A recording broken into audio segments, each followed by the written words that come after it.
जैसे हर साल आपकी कंपनी में आपके काम का रिपोर्ट कार्ड आता है और उसी के बाद आपकी कंपनी में आपकी सैलरी के बारे में सोचा जाता है, लेकिन क्या आप जानते हैं कि कंपनी को चलाने वाले ओनर के रिपोर्ट कार्ड का भी सालाना एनालिसिस होता ही है, लेकिन हर 3 महीने में जब क्वार्टर नतीजे आते हैं तो उनके काम का रिपोर्ट कार्ड देखा जाता है। ऐसे ही रिलायंस के भी पहले क्वार्टर के नतीजे आ चुके हैं। अब क्योंकि मुकेश अंबानी अपने तीनों बच्चों को अपना कारोबार बांट चुके हैं, तो ऐसे में आज हम आपको उनके तीनों बच्चों के रिपोर्ट कार्ड के बारे में बताने जा रहे हैं। तीनों में कौन अव्वल रहा है और कौन पीछे रह गया, ये हम आपको उनकी कंपनी के नतीजों के आधार पर बताएंगे। लेकिन उससे पहले अगर अभी तक आपने हमारे वीडियो को लाइक और सब्सक्राइब नहीं किया तो जरूर करिए, साथ ही बेल आइकन भी जरूर दबाइए। इससे आपको हमारे आने वाले वीडियो का नोटिफिकेशन मिलता रहेगा। तो आइए शुरू करते हैं अपने इस वीडियो को और आपको बताते हैं कि आखिर तीनों बच्चों में कौन रहा है अव्वल और कौन रह गया पीछे। मुकेश अंबानी के 3 बच्चों में सबसे बड़े हैं आकाश अंबानी, जो कि रिलायंस के टेलीकॉम बिजनेस की कमान देखते हैं, जबकि मुकेश अंबानी की बेटी ईशा अंबानी रिलायंस के रिटेल कारोबार को देखती हैं। वहीं छोटे बेटे अनंत अंबानी ऑयल रिफाइनरी और पेट्रोकेमिकल का बिजनेस देखते हैं। अब आपको बताते हैं कि आखिर तीनों बच्चों की अलग अलग कंपनियों ने कैसा परफॉर्म किया है। सबसे पहले बात आकाश अंबानी की। आकाश अंबानी की कंपनी जियो के प्रॉफिट में 12% का इजाफा हुआ है और ये बढ़कर 4,863 करोड़ रुपए तक जा पहुंचा है। वहीं ऑपरेशन से रेवेन्यू भी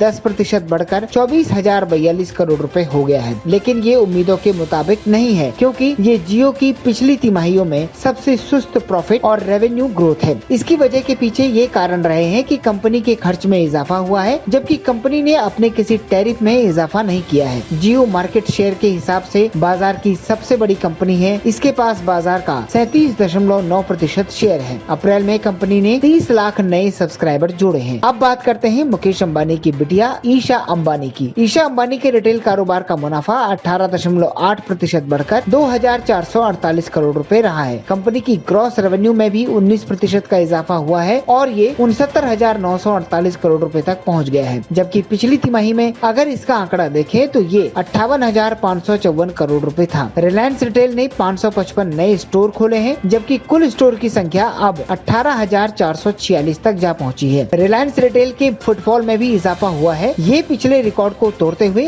2,49,00,000 तक पहुंच गया है। और अब आखिरी में आपको बताते हैं अनंत अंबानी के बारे में। इनके पास ऑयल रिफाइनरी और पेट्रोकेमिकल का कारोबार है। तेल के कारोबार में कमी के कारण उनकी कंपनी में राजस्व में बड़ी कमी आई है। तेल की कीमतों में 31% की कमी के कारण रिलायंस के कंसोलिडेटेड रेवेन्यू में 23,132 करोड़ रुपए मुनाफा दर्ज किया गया है, जो कि पिछले साल के मुकाबले 4.7% कम है। वहीं O2C बिजनेस के कमी के कारण उनका रेवेन्यू गिरा है। O2C के इस कारोबार में इस तिमाही में राजस्व में कमी के कारण 7.7% की गिरावट आई है और ये 1,33,031 करोड़ तक पहुंच गया है। मुकेश अंबानी ने तीनों नतीजों पर कहा है कि मजबूत परिचालन और व्यावसायिक प्रदर्शन दिखाता है कि हमारे सभी कारोबार तेजी से आगे बढ़ रहे हैं, लेकिन हमने तीनों बच्चों का रिजल्ट आपके सामने रख दिया है। अब आप ही अंदाजा लगाइए कि आखिर कौन नंबर 1 है और कौन नंबर 3। आपको हमारी ये रिपोर्ट कैसी लगी, कमेंट करके जरूर बताइए।